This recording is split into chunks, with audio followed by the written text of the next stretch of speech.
Al-Haitham is a Dendro character that can be played as a burst DPS or as an on-field main DPS. His damage are based on his attack and elemental mastery stats. His elemental skill deals damage and generates 2 mirrors. But if he already has some mirrors, it will only generate 1 mirror. With a mirror present, his normal, charge, and plunge attacks will become Dendro-infused.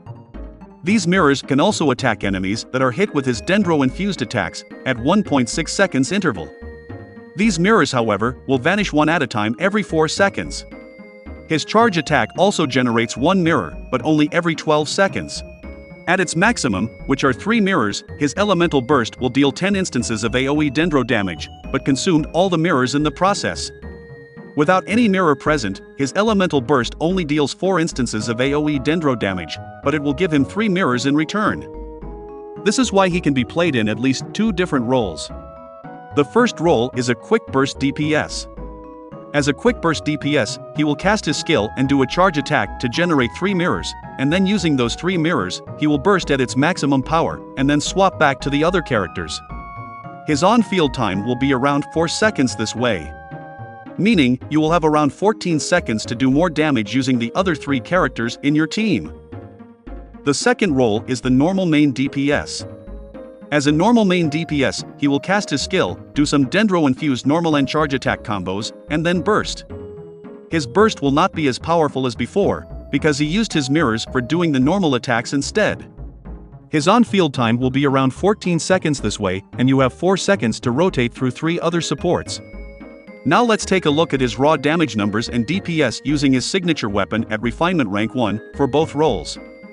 As you can see, his raw damage performance is understandably low, because he's supposed to be played in a Dendro reaction team comp. Now let's try to include the effect of Deepwood memory set, assuming one of your team member is equipped with that artifact set. With the lower Dendro resistance provided by the Deepwood memory set, his damage has increased slightly. Now let's assume that Nahida is also in the party, giving him 250 extra elemental mastery bonus and activates the Dendro resonance, which gives additional 50 elemental mastery bonus, and see his damage numbers. As you can see, with just Nahida and her Deepwood memories artifact set, al-haitham can deal 13.34k burst DPS and 18.19k on-field DPS. Now let's add an electro character so al-haitham can do some spread damage within his Dendro attacks.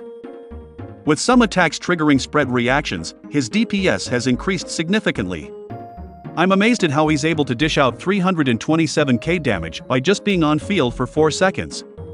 And what's so great about this character is that you can have dual main DPS in the team because of that.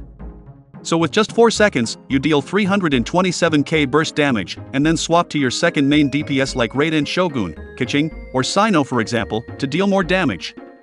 And the last slot for the al-haitham Quicken team should be an electro healer like Kuki or Dori, or you can use Prototype Amber on Nahida and have another electro sub DPS like Fischl to increase the team DPS even more.